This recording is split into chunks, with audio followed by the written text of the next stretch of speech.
Clive Martin of Orca Rescues and long-term WCA partner. Welcome to Whale Whisperers. It's great to have you with us. Hey, Dylan, it's nice to see you. And hello to everybody from the WCA. Nice to have a chat with you all.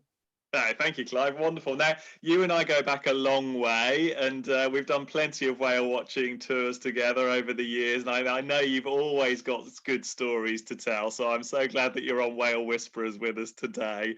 What story would you like to convey to your audience? Well, I've got a lot of stories, of course. Like anybody who goes to sea, there are always lots of stories surrounding the ocean and the animals and the birds that we watch.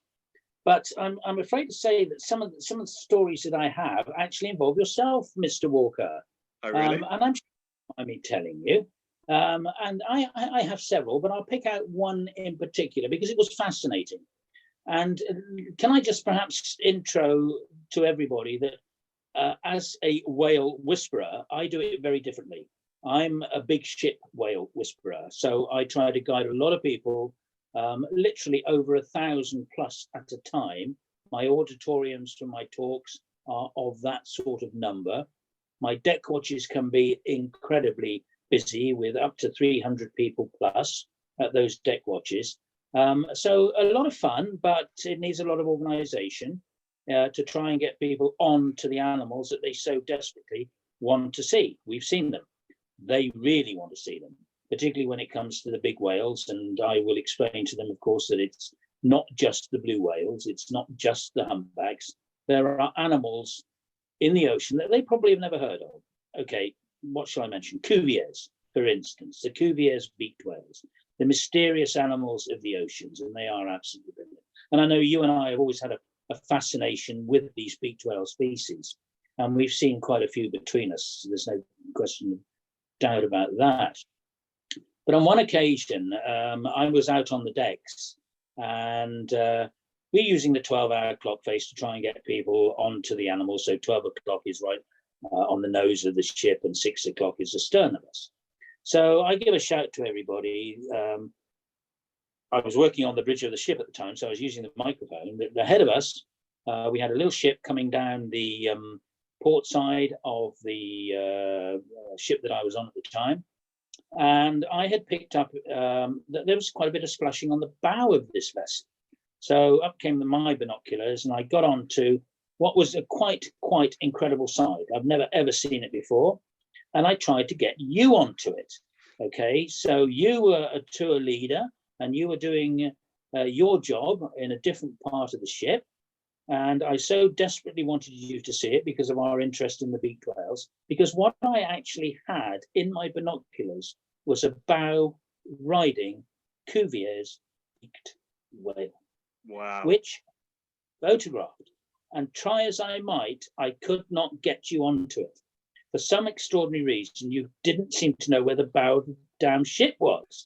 But anyway, and there we go. So that was quite extraordinary. And of course, it was I was able to give a much better indication to people of the life of these extraordinary animals, the animals that they haven't heard of.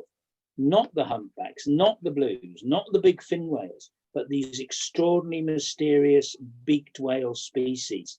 And there, I've never seen it before, and I've never seen it since for sure, was this Cuvier's beaked whale, which I managed to photograph, actually bow riding it was a small coastal vessel that was passing us by. And as try as I would, I couldn't actually get you to spot this thing. You just looked away at the wrong times, I think.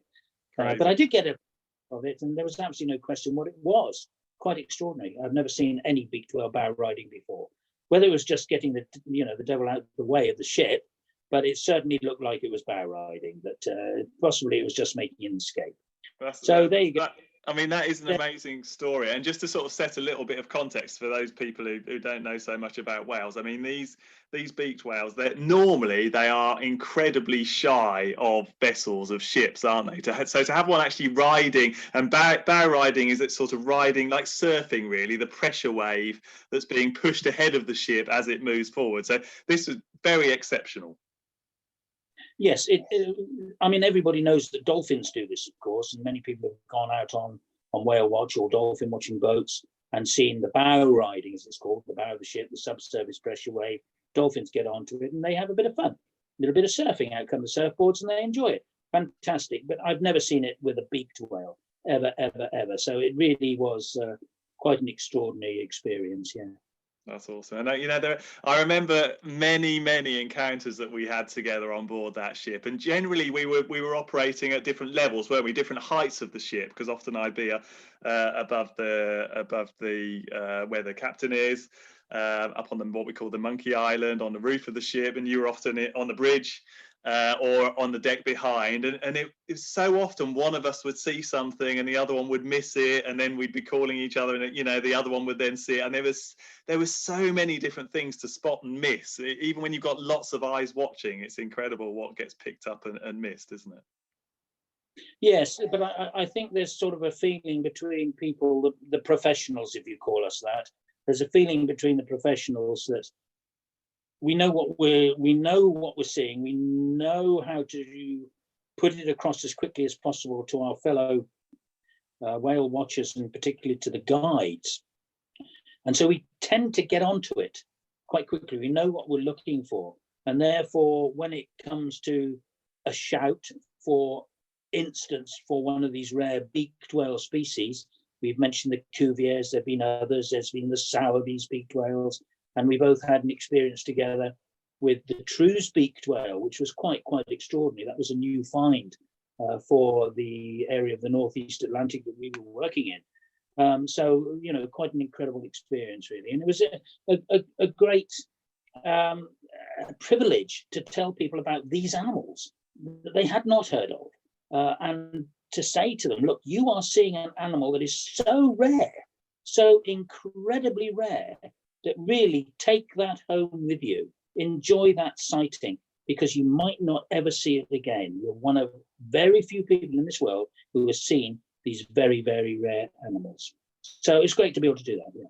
Yeah, it was wonderful, absolutely wonderful times. And I have to say, Clive, you know, it's interesting you mentioned at the beginning of this chat just about the type of whale watching that you and I were doing back then, because it was very different to, for example, going out on a rigid hold inflatable when you've got, you know, a maximum of 9 or 12 passengers. We were often dealing with tens, and particularly you were often talking to hundreds of people at a time. And I have to say, my hat is donned to you here, because you are very good at holding an audience. You tell great stories and very captivating, and people are drawn to you. You did that so well. And obviously, as part of Whale Whisperers, we're launching our new Responsible Whale Watching Guide training course, the online training course, which we're so excited about. But just for the benefit of those people watching this video, could you give any advice as to how you really kind of grab and maintain a large group's attention like that? Well, I think obviously it depends on the type of vessel you're on, but at the end of the day, what we're all trying to do is to spot cetaceans and other oceanic wildlife, be it birds or whatever. So that's the important thing. And my philosophy, my policy was always the same. I want to try and give the same experience to everybody. I've said it maybe 100 times. I've seen 1,000 fin whales plus, as you have done, a lot of them. But that particular sighting, for those people who've never seen them, is really so important. So each day starts again. Okay, you can talk about your previous experiences, but you give that particular party, those particular people that you're dealing with at the time, maximum attention, and you give them the same deal every time. And that is the best that you can give. You give them your best. It doesn't matter what you're feeling like. It doesn't matter that you're feeling like you desperately would like to have a really rich, dark coffee. You are dealing with those people. And at that time, that's what you do. If you're lucky enough to get the sightings as you're dealing with them, well, that's fantastic. Then out comes your knowledge. You're talking about the sort of animal that you're seeing, the species that you're seeing, the difference in the species that you're seeing. And it's not just bottlenose dolphins. There are a lot of different species out there. And it's not just humpback whales and blue whales and big fellas that we're used to seeing. There are these other animals. So I'd always say to everybody, particularly the younger people. And I suppose it's a privilege for me, like yourself. Well, I'm getting older. You're not so old now. To be able to say to the younger people that this is so important. Concentrate on the people you're talking to. Make sure they get the same experience as the people you talked to yesterday, and the people of tomorrow will get the same experience again. And always, always, always keep embellishing your knowledge. Don't stop reading. Read about the ones you don't see, okay? Because you never, ever know what's going to pop up. So keep reading. Get to know the rest of the wildlife as well. Like I say, it's not just bottlenose dolphin. What about the bird life? Where are they going? What are they doing? Fascinating stuff out there. And I always remember one dear lady on one of the smaller ships I was working on, and we were seeing a lot of flying fish. It was great. And I was telling people that, in fact, there are something like, I don't know, 152 species of flying fish, you know, and of course, a lot of people don't encounter flying fish, do they, in their lifetime? We certainly don't in the UK, but it was nice. So I've done quite a lot of reading about it to try and embellish my knowledge on this particular subject, of which I knew nothing. So bit by bit, I was getting a little bit better at it, you see. And then this lady was alongside me because she'd never seen a flying fish. So I said, stick with me. I'll do my best. Can't guarantee it, but we'll do our best. Well, then we started seeing flying fish. And every time I pointed a flying fish out, she couldn't see it. She didn't see it.